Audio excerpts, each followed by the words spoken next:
Police called on me for blocking my own ranch gate. I inherited 680 acres of quiet Montana land, hoping for peace, until the HOA nailed a rent increase notice to my gate and called the police when I questioned it. That's when I learned their entire neighborhood sat on my property. And once I pulled the first old map from my attic, everything they built started to crack. Stick with me. This one doesn't end where anyone expected. If you've ever stood your ground against the wrong kind of power, drop a justice in the comments and hit subscribe to ride with me through the next fight for what's rightfully ours. The gravel crunched under my truck tires as I rolled to a stop at the top of the rise overlooking Ward Lake. 680 acres of pine ridges, cattle pasture, silent coves, and the old dam my grandfather swore would outlive us all. It was supposed to feel like coming home. After the layoff, after the divorce, after everything that cracked open the last year of my life, I thought this land might quiet the noise long enough for me to breathe again. I killed the engine, stepped out, and let the cold air hit me. For the first time in months, nothing demanded anything from me. No ringing phones, no deadlines, no lawyers spelling out what I'd lose next. Just the distant lap of lake water against rock. Then I saw it. A bright orange sheet was nailed dead center on my cedar gate, the one my uncle had carved by hand decades ago. The paper flapped with each gust, loud against the quiet. Rent increased. Pay immediately. For a second, I honestly thought it was a joke, some leftover notice from whoever managed the property before me. But the date was fresh. The ink hadn't even faded from the printer. Rent? On my ranch? I tore it off the gate and scanned it twice, then a third time, because none of it made sense. Bold letters, official-looking seals, an account number I'd never heard of, and a deadline circled in red. It read like something meant to intimidate someone into paying before asking questions. I didn't belong to any HOA. Hell, the nearest paved road was 4 miles away. No clubhouse, no community pool, no manicured lawns, just rough-cut land and a lake that stayed colder than sin until August. The notice claimed otherwise. According to it, I owed Silver Canyon Shores Homeowners Association 2 months of overdue community maintenance rent and an immediate increase effective this week. The new amount was triple the old rate.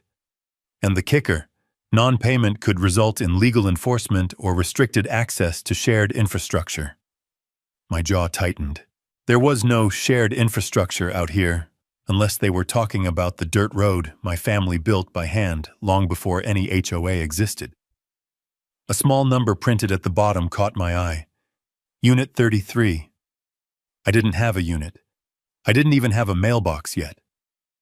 I folded the paper and stared through the slats of my gate at the lake beyond. Quiet, glassy, indifferent. My stomach wasn't nearly as calm. Something was off, badly off. I walked the fence line, checking for more signs, half expecting to find a camera or a survey flag. Nothing but old wire, sun-bleached wood posts, and the same stubborn junipers my grandfather battled every spring. But the deeper I went, the more that orange notice burned in my hand. A rent increase? From an HOA I'd never signed with? On land I inherited free and clear? There was only one way that could happen. They believed they had authority here, and people don't believe that unless they've already been acting like they own the place. By the time I got back to the gate, the irritation had settled into something heavier. Suspicion. A sense that my fresh start wasn't going to stay fresh for long. The lake shimmered under the late morning sun, calm as if nothing had happened. But I kept staring at that orange sheet, feeling the weight of a question I didn't yet know how to answer. Why was an HOA charging rent on land my family had held for generations? I didn't get long to wonder. I had barely stepped onto the porch, sorting through a handful of keys I still hadn't matched to their locks, when the crunch of tires rolled up my driveway. Smooth, confident, entitled. Not ranch tires, not pickup tires, something polished, something that didn't belong out here. A white luxury SUV came around the bend, sunlight flashing off chrome. It stopped 10 feet from my porch, like it was pulling up to an appointment, rather than trespassing on a private ranch. The driver's door opened, and out stepped a woman dressed like she'd walked out of a magazine spread. Sharp white blazer, hair fixed so perfectly it didn't acknowledge the wind. Elaine Buckner, though I didn't know her name yet. But the look, cold, calculating, owning whatever ground she happened to stand on, told me everything I needed to know about the type. She clicked toward me across the dirt, heels punching soft holes into ground that had never carried shoes like that. "Mr. Ward?" she asked, though it wasn't a question, more like a verdict. "Depends who's asking." She extended a business card between two manicured fingers. "Silver Canyon Shores, Homeowners Association, Elaine Buckner, President. Of what?" We were miles from the nearest plastered neighborhood. "I trust you received our notice," she said, eyeing the crumpled orange sheet in my hand. "Rent increases are effective immediately." "Rent," I repeated. "On my ranch." She smiled, tight and dismissive. "On the shared access road your property uses. Silver Canyon maintains it. Therefore, you owe community maintenance rent, and you are behind." I stepped off the porch. That road was built by my grandfather, maintained by my uncle until the day he died. No HOA poured a single ounce of gravel into it. She didn't bother looking at the road. That's not what the county maps show. Her confidence wasn't abrasive. It was surgical. Every word intended to cut something away. My rights, my ownership, my footing. I unfolded the orange notice and held it up. "I don't belong to your HOA. Never signed anything. Never agreed to anything." "You inherited the property," she said, "and with it, existing obligations. Your uncle was in arrears, substantial arrears. We've been patient. But with new ownership, we expect compliance."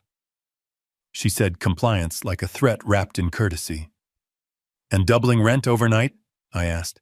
"Inflation, maintenance backlog, usage fees, it's all itemized." Her gaze moved past me toward the lake shimmering behind the house. "This area has seen tremendous value appreciation. We're simply aligning costs." My irritation from earlier sharpened into anger. "You're charging me to live on my own land." She tilted her head slightly, the way someone does when they're indulging a child who doesn't understand paperwork. "As I said, county records reflect a shared use designation. If you believe they're incorrect, you're welcome to file an appeal. And in the meantime, you pay." She smiled again, this one colder. "Or enforcement measures begin." 30 days, Mr. Ward." She turned, already done with me, taking precise steps back toward her SUV. "Hold on," I said. She paused at the door, hand resting on the glossy handle. "Why did the notice list me as Unit 33? I don't have a unit number." "Oh," she gave a soft laugh. "All properties under Silver Canyon's jurisdiction require standardized identifiers. Yours was simply the next available. My ranch isn't under your jurisdiction." Her expression shifted, just slightly, like a crack forming under strain. "The county maps disagree. Perhaps you should review them." Then she got in, closed the door with a soft, expensive thud, and drove away, leaving a trail of dust rising behind the SUV, like smoke after a fuse has been lit. I stood there a long moment, holding the orange notice, watching the dust settle. County maps, jurisdiction, Unit 33, enforcement. None of those words belonged on my ranch. I walked back to the gate. The cedar boards were old, rough, carved with the initials of ward men who'd swung hammers here for over a century. My uncle's last message, "Keep what's ours," echoed in my memory. And suddenly, it didn't feel symbolic. It felt literal. I glanced at the ridge where Silver Canyon shores sprawled beyond my tree line, a place I'd never paid attention to until today. They weren't just mistaken. They were moving in. I looked down at the notice again, the red ink underlining the deadline, 30 days. And for the first time since stepping foot back on Ward land, the calm inside me cracked into something sharper. Why did their maps show they controlled my ranch road? And what else were they claiming? I didn't have to wait long for an answer. The next morning, before I even finished tightening the loose hinge on the barn door, a siren whooped once, short, official, demanding attention. A county cruiser eased down my driveway, tires carving clean lines through the dust that Elaine's SUV had stirred yesterday. Sheriff Luke Harlan stepped out. Tall, squared shoulders, hat pulled low enough to hide everything except the look of someone who's seen more disputes than he cares to referee. He rested one hand on his belt as he approached. "Morning, Colton," he said, voice steady. "Sheriff?" I wiped my hands on a rag. "What's this about?" "Well," he tapped the folder tucked under his arm. "Got a complaint from Silver Canyon Shores. Said you're obstructing a community easement." I stared at him. "What easement?" "They say the cattle gate on your north road blocks access used by their residents." I almost laughed. That gate has been there longer than Silver Canyon's been a concept on a whiteboard. Harlan didn't smile. "Mind if we take a look?" We walked toward the cattle gate, the metal bars catching the morning light. Same hinges, same latch, same handmade sign my uncle had burned into the wood. Private ranch road. Ward family access only. Nothing ambiguous about it. Harlan crouched, examining the posts. "How long's this been in place?" "Decades. My uncle welded half these bars himself." He scratched his jaw. "That notice you showed me yesterday? Elaine has been filing reports like this for months. Claims the road serves Silver Canyon as a secondary ingress. Says your uncle agreed verbally." "Verbal agreements don't rewrite deeds," I said. He didn't disagree. "County maps do show something odd." He opened the folder and revealed a printed plat. A shaded corridor labeled Shared Access Trail cut straight across my driveway and along the north edge of my property. "That trail," I said, "is a ranch road. Always has been. Used for hauling winter feed and checking the dam runoff. Not according to this map."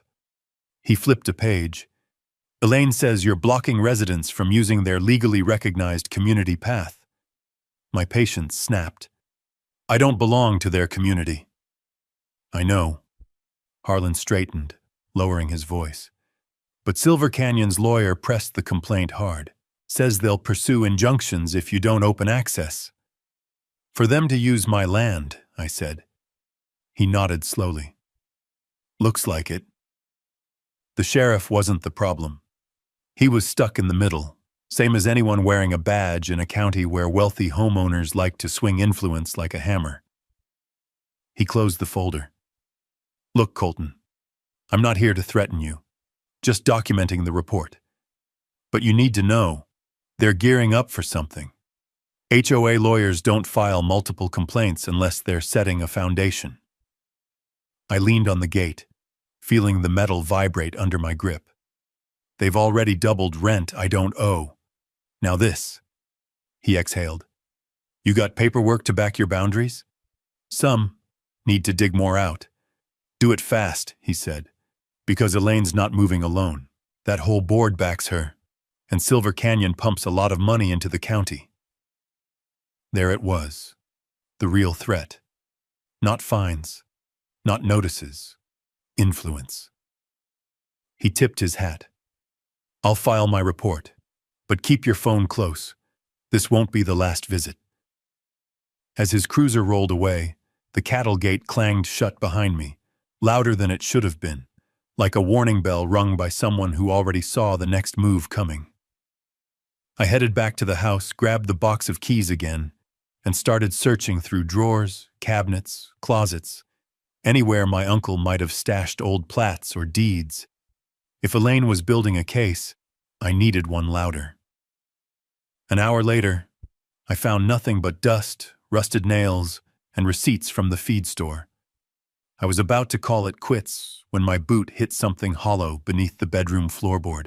I knelt, pried up the warped plank, and found a steel lockbox wedged between joists.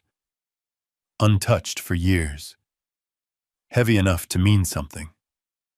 The key from the ring slid in on the first try. Before opening it, I sat back on my heels, pulse thumping like the dam gates opening after a winter storm.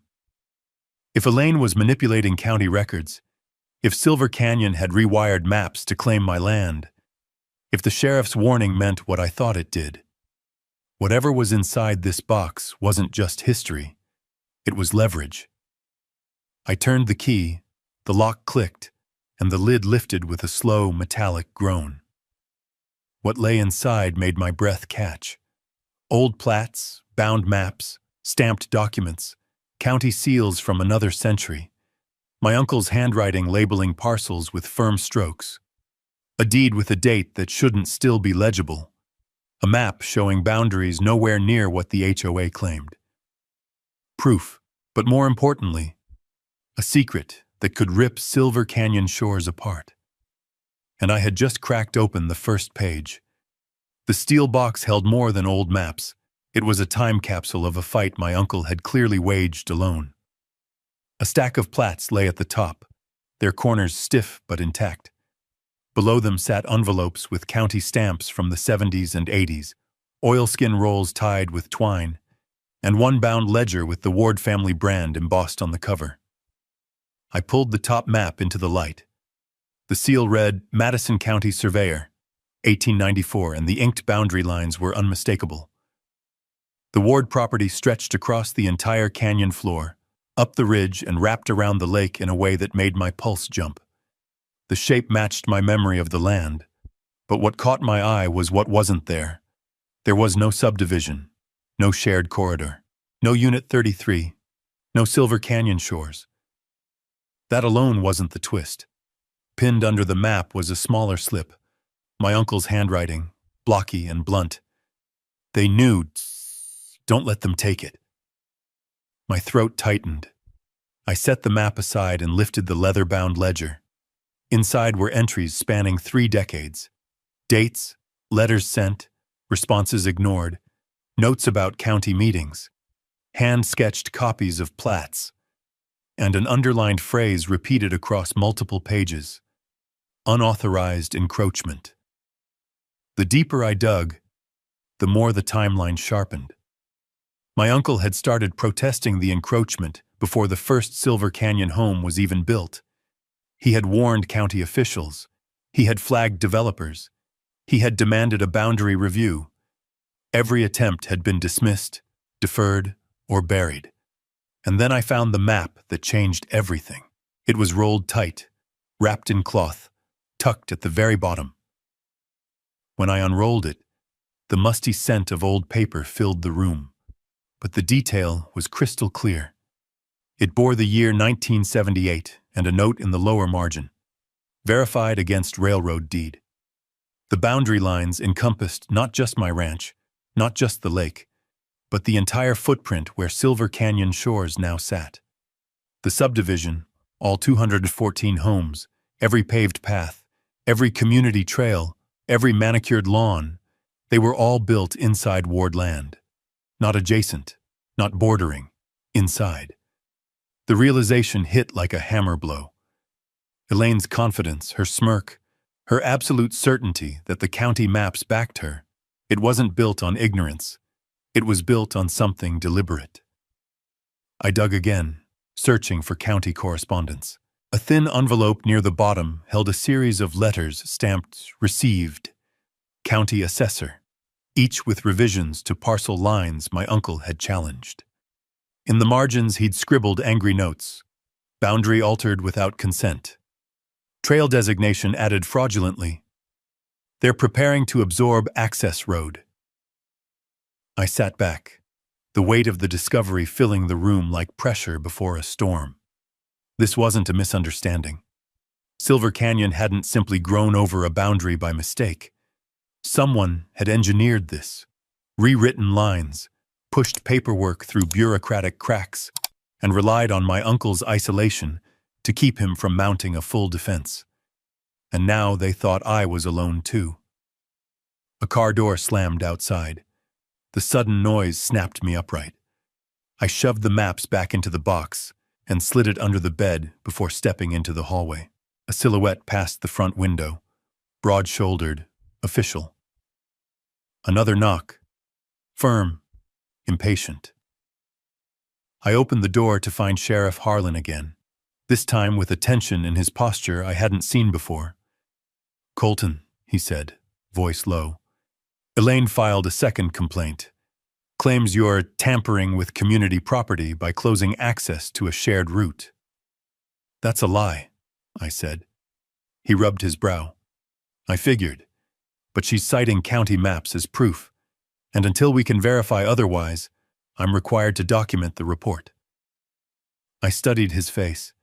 He wasn't siding with her. He was bound by the paperwork. Paperwork I now knew had been manipulated. "I found something," I said quietly. "Maps, deeds older than Silver Canyon, proof the road isn't shared, proof the whole development is sitting on ward land." His eyes narrowed, not in disbelief, but in interest. "How strong is this proof?" "Strong enough Elaine wouldn't want it seen." He took a slow breath, weighing the risk of asking more. "You planning to file a counterclaim?" "Planning to do more than that," I said. "I'm going to reset the record." He nodded once. "Then get yourself a lawyer, a good one, and don't show that evidence to anyone who doesn't need to see it." He stepped back from the porch. "Elaine's confident for a reason. People don't push this hard unless they think the system favors them." "I'm not my uncle," I said. "No," he replied, "but she's about to learn you inherited more than land." When his cruiser left, I went straight back to the steel box. I laid the old maps across the bed, aligning the plats from 1894, 1932, 1978, and the railroad deed. Every boundary matched, every claim aligned. Not 1 inch of Silver Canyon shores was outside ward property lines. My uncle hadn't lost the war. He'd run out of time, and now the burden fell on me. I gathered the strongest documents, slid them into a file folder, and stared at the top page. A clear, undeniable map of the truth Elaine had spent years burying. Tomorrow, I'd hire a land rights attorney. Tonight, I stood in the silence of a ranch that finally made sense. The HOA wasn't trying to control my land. They were trying to hide the fact that I owned theirs. That realization changed everything.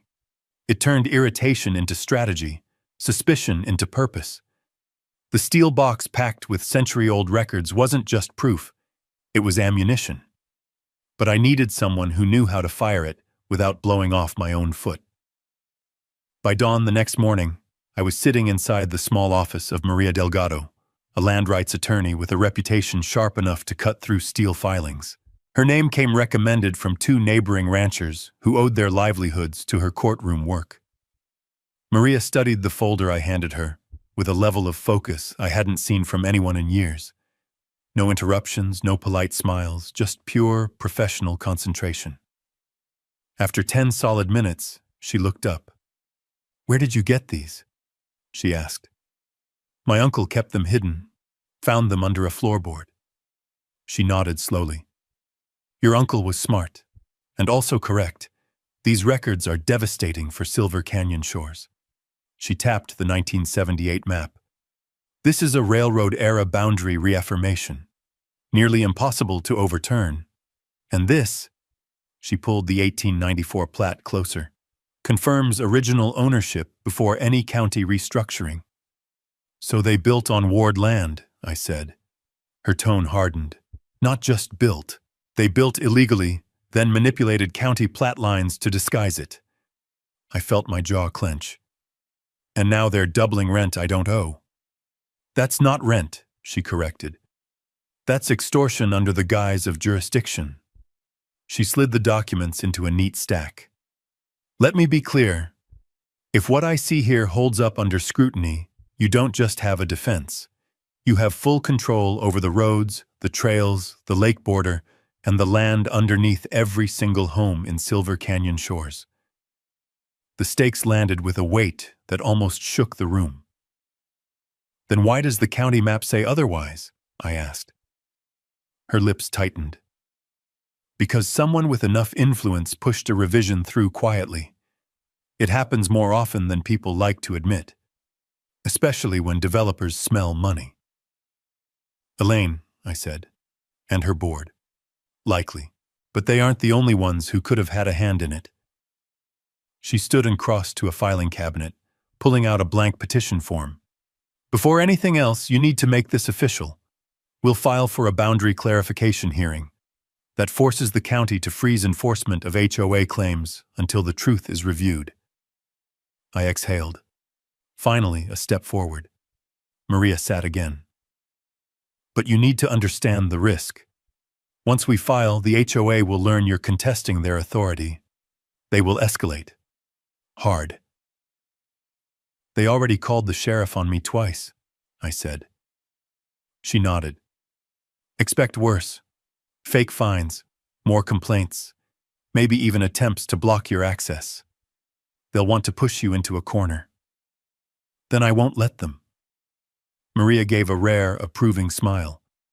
Good, because we're going to need resolve and more information. She picked up the steel box, weighing it. This is strong evidence. But we need corroboration, survey data, historical tax records, boundary witnesses if possible. My neighbor Tom Riker might help, I said. He's been here longer than Silver Canyon's existed. Good. We'll talk to him. And you need a current surveyor to verify these plats. I know someone, I said. Ethan Moore. Maria leaned back. Perfect. Ethan's thorough. Judges trust his reports. She pulled out a legal pad and scribbled notes. Here's our plan. First, I'll start drafting the petition and request archived county maps. Second, you gather anything else your uncle left behind. Letters, receipts, anything referencing encroachment. Third, schedule Ethan to run a boundary check as soon as possible. What happens after that? I asked. She looked me in the eye. Then we prepare for the HOA's retaliation. My pulse kicked. You're sure they'll hit back? Oh, they won't just hit back, she said, voice darkening. They'll panic, and people who panic make mistakes we can use. She closed the steel box. One more thing. Don't talk to Elaine. Don't respond to notices. Don't acknowledge the HOA. Everything goes through me now. That was the first moment since arriving on Ward land that I felt the ground under me stabilize. As I stood to leave, Maria added, Colton, your uncle didn't lose. He simply fought alone. You're not alone. I nodded, gripping the file folder tighter. Outside her office, the weight of the conflict became clearer. This wasn't about a rent dispute. This wasn't about a road. This was a battle over the truth and the power that came with it. When I stepped back onto the ranch that afternoon, the first thing I saw was a new HOA envelope wedged into my gate latch. Bright red letters screamed, "Final notice, immediate payment, demanded." They were escalating faster than even Maria predicted. I didn't open it. I didn't need to. Instead, I walked inside, placed the unopened envelope on the table beside the steel box, and opened my phone. Ethan, I said when he answered, I need a survey. Today, if possible. He hesitated. Does this have to do with Silver Canyon? Yes. Silence, and then, I'll bring my equipment. I hung up and let the tension settle into something sharper. This wasn't a quiet inheritance anymore. This was the beginning of a counterattack. And Silver Canyon was about to realize I wasn't the man they thought they could pressure. And I wasn't my uncle. I was worse for them. I was prepared. That didn't matter to Silver Canyon shores. By the time Ethan's truck pulled up with his survey gear, the HOA had already escalated, fast. 3 more envelopes hung off my gate, one zip-tied to the latch like a badge of authority. A fourth lay in the dirt, tire tracks over it. Their tempo was increasing. Panic disguised as confidence. I didn't touch any of them. Maria's rule: no responses, no acknowledgements, no openings. Ethan stepped out, pushing his hat up. "She's stirring the pot early." "She's trying to flood the field before we move," I said. "Let's move then." I led him to the North Road, the so-called community easement. The cattle gate stood exactly where it always had. Ethan crouched, checked the posts, measured the angle of the fence line. His methods were quiet, methodical, no wasted motion. Every point he flagged was another nail in Silver Canyon's narrative. But 20 minutes into the work, an engine revved. A black sedan, tinted windows, slowed to a stop right beside us. The window lowered, and Graham Stillwell, the HOA's attorney, leaned out. His suit was immaculate, his expression smug, as if the land he was parked on belonged to him. "Well," he said, "if it isn't unauthorized surveying." Ethan didn't even look up. "Surveying requires a complaint," he replied coolly. "We have one." Stillwell's smile tightened. "This road is under Silver Canyon jurisdiction. Any surveying done here must be approved by the board." "It's on ward property," I said. He turned his gaze to me, sharp as a blade. "According to the maps filed with the county, it is part of our maintained trail network." "That map is fraudulent," I said. "Strong word, Mr. Ward." He lifted a brow. "Be careful where you aim it." Ethan stood, brushing dirt off his hands. "Your map doesn't override century-old plats." Stillwell's eyes narrowed. "Century-old plats have been superseded many times." "Not legally," Ethan shot back. The attorney stepped out of his car, closing the door with a controlled click. "Mr. Ward, you are already in violation of several HOA mandates. Now you're adding unauthorized improvements to a shared access point. If you continue interfering, we will pursue injunctions and damages." I stepped closer. "You've files filled with made-up fines. I have deeds older than your entire subdivision." For the first time, his confidence flickered. Only for a moment. Then, "Whatever fantasy you believe your uncle documented, it won't hold up. Silver Canyon is recognized by the county." Ethan snorted. "Not for long." Stillwell shot him a glare before turning back to me. "This is your final warning. Comply or we escalate." "You already escalated," I said. "Now it's my turn." His jaw tightened, and without another word, he got back in his sedan and drove away. Ethan shook his head. "He's rattled." "No," I said. "He's preparing for something." We worked another hour, documenting boundary markers, aligning GPS points with the old railroad plats. When Ethan finished, he packed up quickly. "Colton," he said, voice low, "these markers, they match your uncle's records line for line. When I file this report, it's going to detonate their case." "And they know it?" "Oh yeah. That's why they're pushing so hard." As he drove off, I headed back toward the house. But something felt different. Off. Wrong. It took me 30 seconds to understand why. The concrete planters, 2 massive blocks, freshly placed, sat directly across my driveway, blocking entry. My gate was now useless. Their message wasn't subtle. "We control access, not you." A laminated HOA notice taped to the planter read, "Unauthorized road closure. Corrective action taken." They had physically walled off my home. My anger didn't flare. It solidified. Cold. Focused. This wasn't a misunderstanding. It was a message. Before I could even pull out my phone to call Maria, another vehicle approached. Not a sedan. A patrol SUV. Sheriff Harlan stepped out again, expression tired but alert. "I figured you'd call me before long," he said. "You see what they did?" "Yeah." He tapped the planters with his boot. They reported a hazard created by the landowner and said they used temporary barriers to restore safe passage. This blocks my passage. He nodded. I know, but on paper, they're claiming road authority. They're lying, Luke. I know that too. But until your attorney files, I'm stuck documenting and keeping the peace. This isn't peace, I said. No, he agreed. It's pre-war. He leaned in slightly. You get Maria to file that petition today, because the HOA believes they can bury you in paperwork and leverage.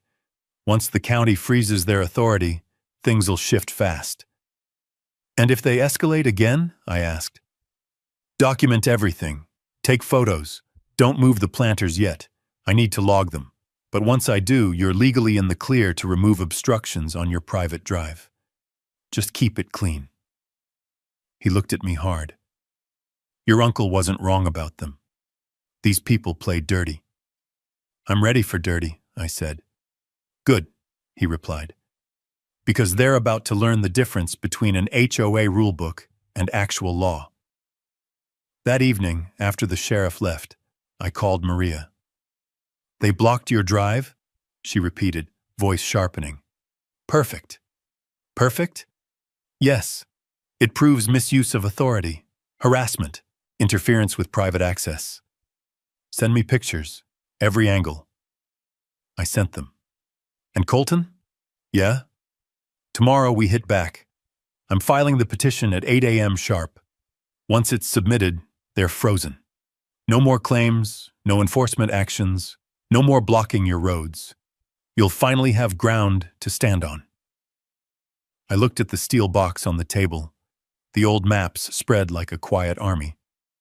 I'm ready. Maria paused. Good, because this was their hammer. And the next move? I asked. Yours, she said. We start swinging. I hung up, staring at the planters outside my gate through the window. Silver Canyon had thrown its weight around. Now they were going to learn they'd picked a fight with the wrong land. I didn't sleep much that night. Too many moving pieces, too many unanswered questions, and one concrete truth.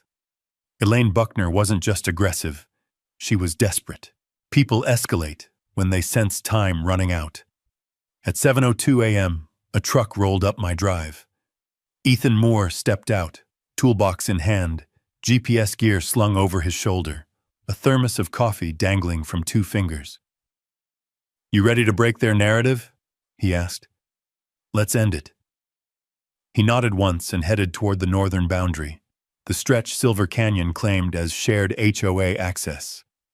The same stretch Ethan believed would sink their entire case. But before he started, he pulled a folder from his truck. Maria sent over the preliminary injunction paperwork, he said. File goes in today. After that, they can't touch you. I opened it. Clean, tight, surgical. Maria never wasted ink. Good, I said, because they blocked my road yesterday. Ethan's eyebrows shot up. That's textbook abuse of authority. Judges hate that. Then he smirked. Let's give them something better to hate. We walked out to a clearing, where the rusted remains of the old ward fence line still held their place after a century. Ethan unboxed the GPS stakes, paced out a grid, and started marking points, one precise beep at a time. Colton, he said, after checking the 4th coordinate.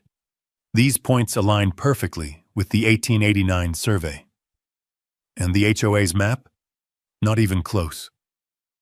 He planted the first bright orange stake into the ground. The sound rang sharp, final. Point 1, he said. As we moved along the ridge, the truth of it unfolded piece by piece, each stake another blow to the HOA's fabricated boundaries. By stake number 3, the tension in my chest had shifted into something like vindication. By stake number 8, Ethan was grinning. Colton, every home built along the south curve? He said. What about them? They're all sitting inside this line. On ward land? Squarely. I took a slow breath. This wasn't a victory. It was a magnitude they couldn't erase. A mistake that had been buried under convenience and power. and we'd just proven it with 110-year-old numbers. As we advanced toward the final point, a familiar sound interrupted us. An engine. Moments later, a sleek white SUV rolled up, the same one that had delivered threats to my porch. The door swung open, and HOA President Elaine Buckner stepped out, sunglasses on, posture rigid. "You can stop what you're doing," she said immediately. "You have no authority to conduct surveying on HOA property." Ethan didn't even pause. He drove another stake. "This isn't HOA property." Elaine's voice sharpened. "Those markers are a violation. Remove them now or I'll have security." "Security?" Ethan snorted. "Lady, this is a civil matter, not a mall parking lot." I stepped toward her. "We're establishing boundaries, actual legal ones." "The HOA boundaries are already established," she snapped. "Filed with the county." "And superseded by the deeds in my possession," I said, "which Maria will be filing into court today." Elaine's jaw tightened. "I don't care what old papers you've dug up. Those houses have existed for 20 years. That's established use." "And established trespass," Ethan corrected. For a moment, her veneer cracked. Fear flickered behind her sunglasses. Then the steel slammed back into place. "You're making a mistake," she said quietly. "One you won't be able to walk back." She turned and left as abruptly as she'd arrived, her SUV kicking up dust behind her. Ethan exhaled. That's the sound of someone who knows she's losing the board. We continued the circuit, finishing the final quadrant around noon. When he stitched the coordinates together, Ethan stepped back and let the reality settle between us. A perfect outline of the original Ward property, and every house in Silver Canyon Shores sat inside it. He whistled. "Colton, this is nuclear." "I know." "No," he insisted. "You don't. This isn't just a boundary dispute. This is a full development built without a legal foundation. If this goes to court, the HOA loses jurisdiction immediately. Residents lose their leverage. You gain total control of the land under the entire subdivision." "And Elaine knows that?" "She knows enough to be terrified." We hauled the equipment back to his truck before he handed me a printed preliminary map. The lines were unmistakable, undeniable, a century-old truth resurrected. "You understand what comes next?" he asked. "Yes. Court. And after court? I negotiate with the residents, not with her." Ethan nodded approvingly. "Good. Because the judge won't appreciate scorched earth. But she will appreciate accuracy, proof, and stability. You've got all three." He shut his truck door, window rolling down as he prepared to leave. "Colton, once I file this, the storm's going to hit hard. Get ready." "I am." He drove off, but as his tailgate disappeared over the bend, I felt the shift. Not fear, not even satisfaction, control. For the first time since stepping foot on Ward land, I wasn't reacting. I was moving the pieces. I walked back toward the house, Ethan's map under my arm, and paused at the gate where the planters still sat. They'd walled me in. Now I had the map that walled them out. The next step was simple. Put the truth in front of a judge and watch everything Silver Canyon built collapse under its own lies. That promise stayed with me the entire morning of the hearing. Not hope, certainty. Ethan's finalized boundary report, Maria's petition, the sealed railroad plats, the tax chain, everything lined up like a row of dominoes waiting for the first tap. But Silver Canyon wasn't going quietly. When I reached Brooke County Hall, a crowd had already formed on the steps. HOA board members, residents clutching folders, a few filming on their phones. Reporters stood near the entrance. Word had gotten out. And standing at the top of the stairs, flanked by two board members, was Elaine Buckner. Blue suit, stiff posture, a smile stretched too thin. "Mr. Ward?" she called down, voice carrying. "I do hope you're here to resolve this peacefully." I walked past her without a word. Today, she wasn't the authority. She was the defendant who didn't know it yet. Inside the courtroom, Judge Ruth McCready presided from the bench like a stone carved into human shape. Sharp-eyed, unmoving, patient in a way that suggested she'd seen every trick in the book twice already. Maria sat beside me, papers neatly arranged, every tab color-coded.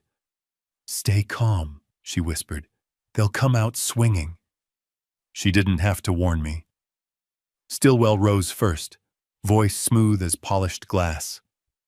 "Your Honor, this entire dispute stems from an individual misinterpreting historical documents.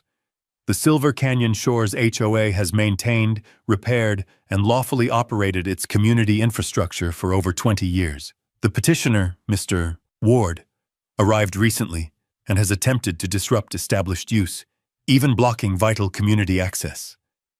He held up photos of the concrete planters they'd placed across my driveway as if I had installed them.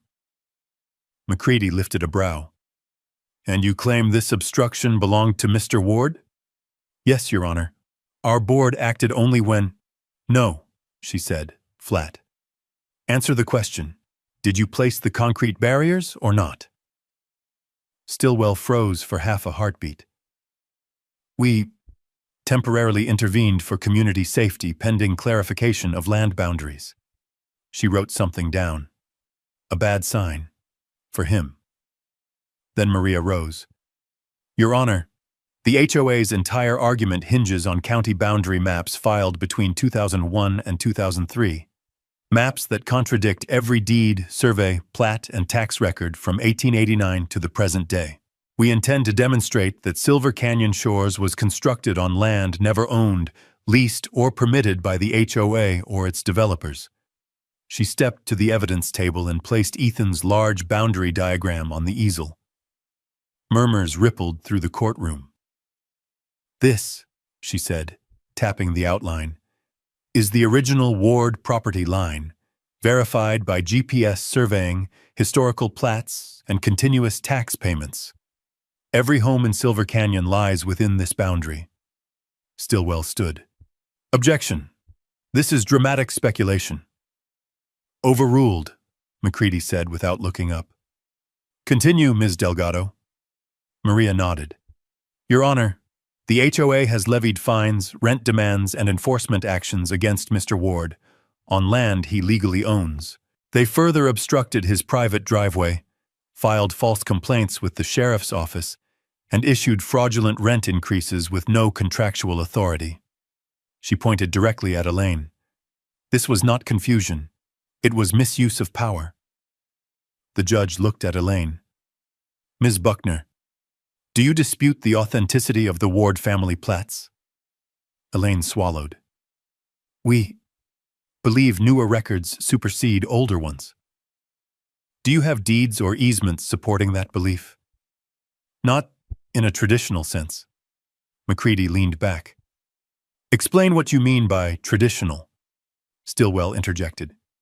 "Your Honor, the community operates under implied rights and historic use. Residents have relied on the current boundaries for decades. And reliance," McCready cut in, "is not ownership." Stillwell opened his mouth, then closed it. Maria stepped forward again. "Your Honor, the HOA built jurisdiction on assumptions, none of which stand against the lawful chain of title. Mr. Ward did not interfere in community access. The HOA interfered with his." She displayed a photograph of the planters blocking my driveway. "And here," she continued, "is evidence of the HOA restricting a private landowner from reaching his own residence." McCready's jaw tightened. "Mr. Stillwell?" "That action was taken under emergency concerns. Do you understand," the judge said, leaning forward, "that obstructing private ingress and egress on land you do not own constitutes unlawful interference?" Silence stretched across the courtroom. Even the reporters stopped typing. "Your Honor," Stillwell finally said, "we acted with the information available to us." "No," she snapped. "You acted with authority you never possessed." Elaine shifted in her seat, face pale. McCready shuffled the documents slowly, carefully. When she spoke again, the room held its breath. The deeds are clear. The surveys are consistent. The tax records are continuous. The HOA has no documented ownership interest, easement right, or jurisdiction over Mr. Ward's property. Therefore, still well tensed, Elaine clutched her folder. Maria lifted her chin. Every enforcement action taken against Mr. Ward is hereby nullified. A wave of whispers erupted. McCready wasn't done. Furthermore, all access restrictions placed by the HOA on Mr. Ward's property must be removed within 48 hours. Failure to comply will result in court sanctions. Elaine let out a small, strangled sound.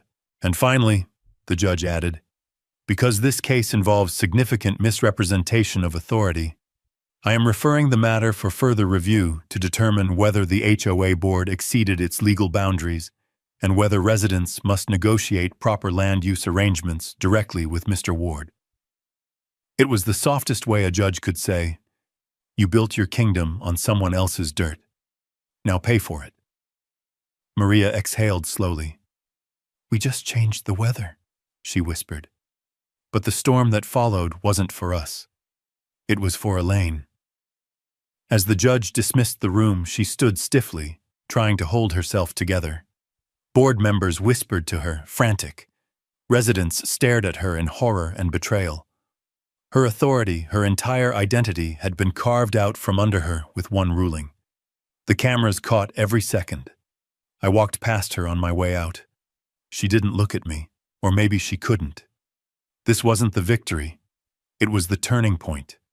The real consequences were still coming. The collapse of the Silver Canyon Shores HOA. Word of Judge McCready's ruling spread through the subdivision faster than wildfire on dry grassland. By sundown, residents were massing near the community center, some angry, some confused, most blindsided. Their HOA president had assured them for years that everything was airtight, legal, protected. Now the foundation of their entire neighborhood had dissolved in one courtroom afternoon. Maria called me the next morning. Prepare yourself, she said. The residents are going to want answers. Not from me. From you. They should be talking to Elaine, what I replied. They will, she said, after they're done watching her implode. And implode she did. At noon, Maria and I drove toward the Silver Canyon Community Hall. The moment we pulled into the subdivision, you could feel it. An entire neighborhood holding its breath. Residents stood in clusters on sidewalks. Some held HOA newsletters. Some clutched copies of McCready's ruling, printed from Facebook posts. All of them tracked us as we rolled past. At the hall entrance, Sheriff Harlan stood guard, not for me, but to keep the peace. Ward, he muttered as we approached, you're about to walk into a nest with the stick still in your hand. I nodded. I didn't stir them up. No, he said. You just uncovered the truth. That's worse. Inside, chaos churned through the room like a storm. Shouts, accusations, questions fired rapid fire. How long did you know? You said the land was HOA managed. What about our fees? Were those even legal? Do we owe him rent now? What happens to our deeds? And at the front of the room, Elaine Buckner, red-faced, hair disheveled, flanked by board members who were suddenly keeping several inches of distance from her. She slammed a binder on the table. Everyone calm down. The judge's ruling is only preliminary. Maria leaned toward me. That's a lie. Elaine pointed at the crowd. We will appeal. The community is safe. Your homes are safe. Mr. Ward is trying to extort. Enough! A woman from the back stepped forward.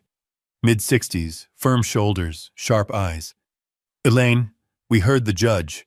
She said the land wasn't yours. Not the HOA's, not the developers. You built this place on someone else's property. That's not... Another resident chimed in. Did you even know? Or did you hide it? Suddenly, 15 people were shouting at once. Sheriff Harlan raised a hand. Let's bring this down. Mr. Ward is here. He'll speak. Then Ms. Delgado will clarify the legal situation. Elaine scoffed loudly. Why should he address us?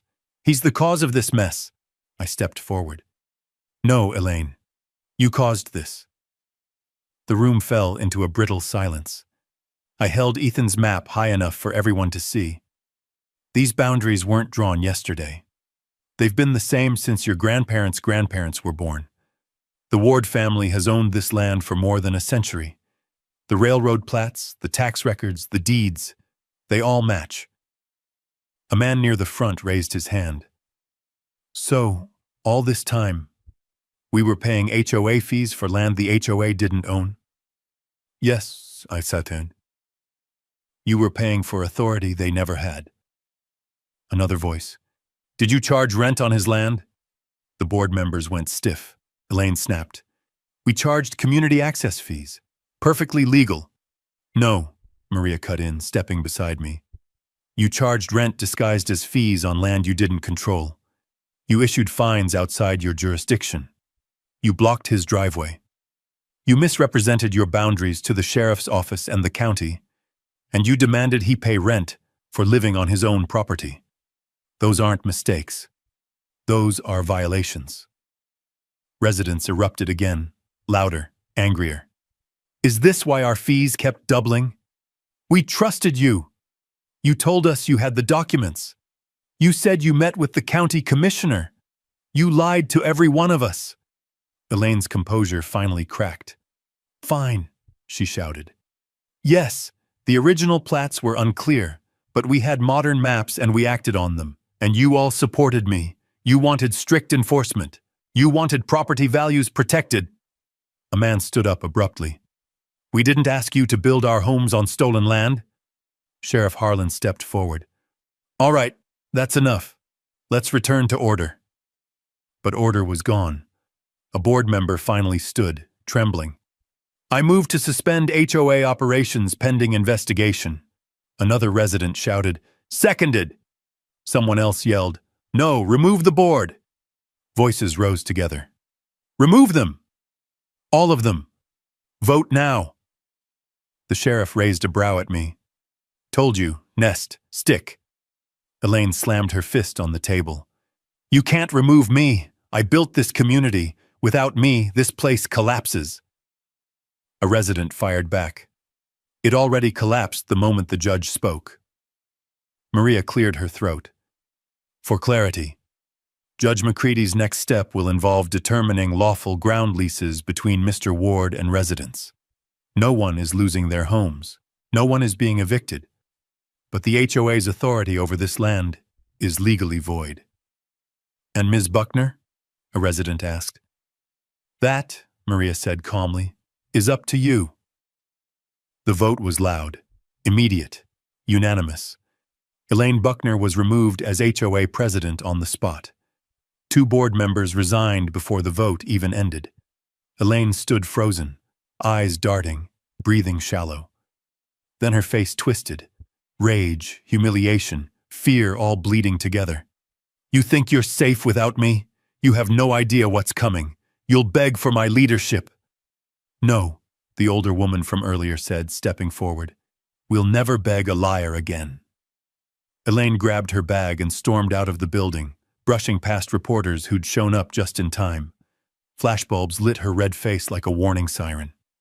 The HOA wasn't just weakened. It was finished. Residents turned back to me, their expressions changing, softening. Some anxious, some resigned, some cautiously hopeful. One man spoke for all of them. So what now, Mr. Ward? Do we negotiate? Do we owe you something? I nodded. Yes, but not what Elaine told you. You don't owe me punishment. You owe me honesty, and I'll give you the same. We'll find a fair way forward. Relief washed through the room like wind shifting direction. The fight with the HOA was over. The fight for the community's future was about to begin. But for the first time, it would be fought on solid, rightful ground. Ward land. In the days after the HOA collapse, Silver Canyon shores entered a strange quiet. like a town after a storm, where people step outside and finally see what was torn down and what still stands. Gone were the newsletters. Gone were the patrol SUVs pretending to be authority.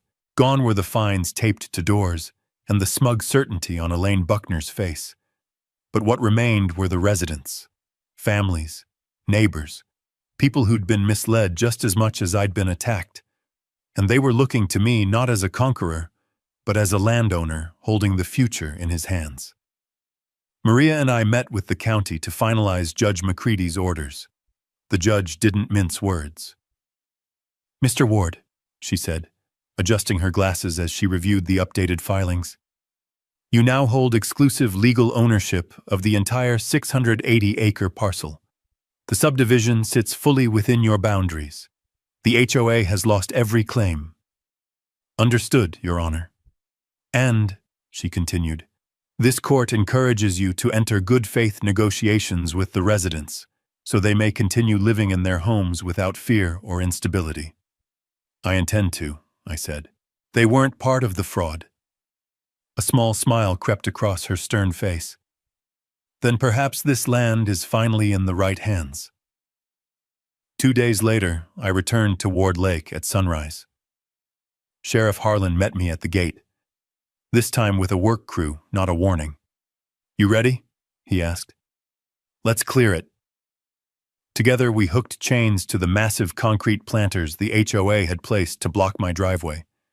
As the first one toppled and dragged across the gravel, it felt like removing the last remnant of an enemy occupation. "No barriers," the sheriff said, checking the cleared path. "Not anymore." "Not ever again," I replied. He clapped my shoulder once before driving off, and just like that, the gate swung freely for the first time in days. That afternoon, the community meeting, the first without an HOA, was held at the lakeshore. Over 100 residents gathered, wary but hopeful.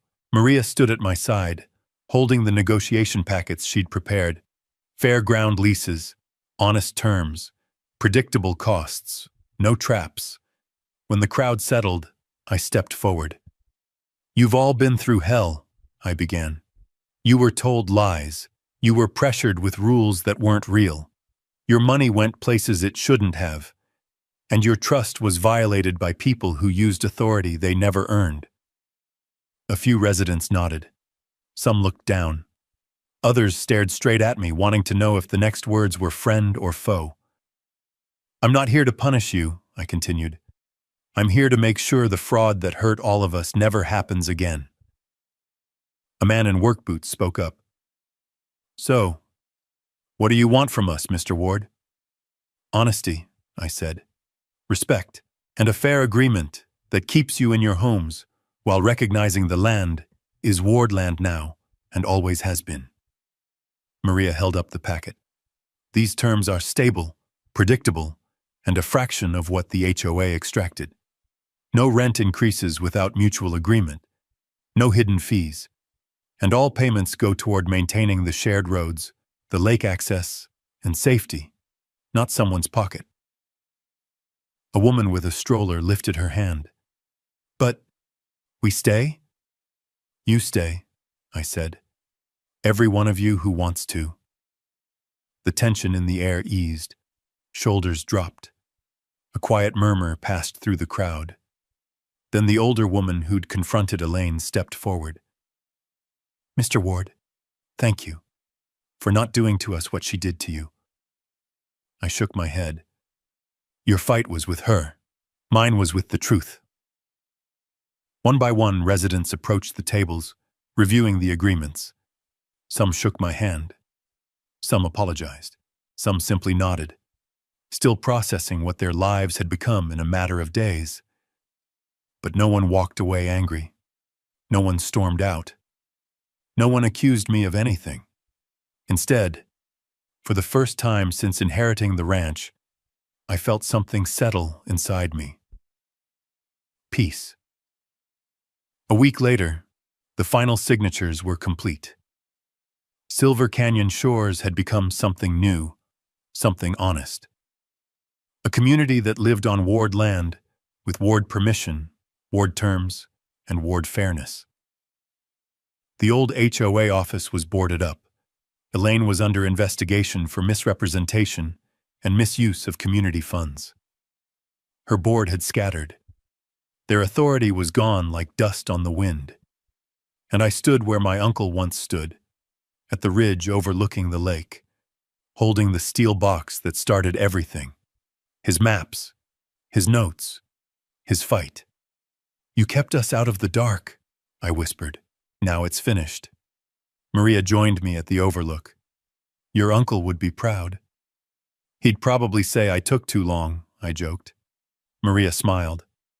"Colton, you rebuilt more than a ranch." Below us, kids played on the lakeshore. Neighbors talked without fear of fines. The roads were quiet, not patrolled. The water shimmered without HOA restrictions or fake regulations dictating who could stand where. This was the land as it was meant to be. Open, honest, free. A new dawn over Ward Lake. The longest fight of my life had ended not with revenge, but with justice. And justice, I realized, isn't always loud. It doesn't need flashing lights or harsh words. Sometimes justice is the simple, steady return of truth, like water finding its rightful path, quiet but unstoppable, just like Ward land, just like Ward legacy, just like Ward justice. If you've ever stood your ground for what's yours, drop a yes in the comments so others know they're not alone. And if stories about truth, land, and quiet perseverance speak to you, subscribe and ride with me for the next one.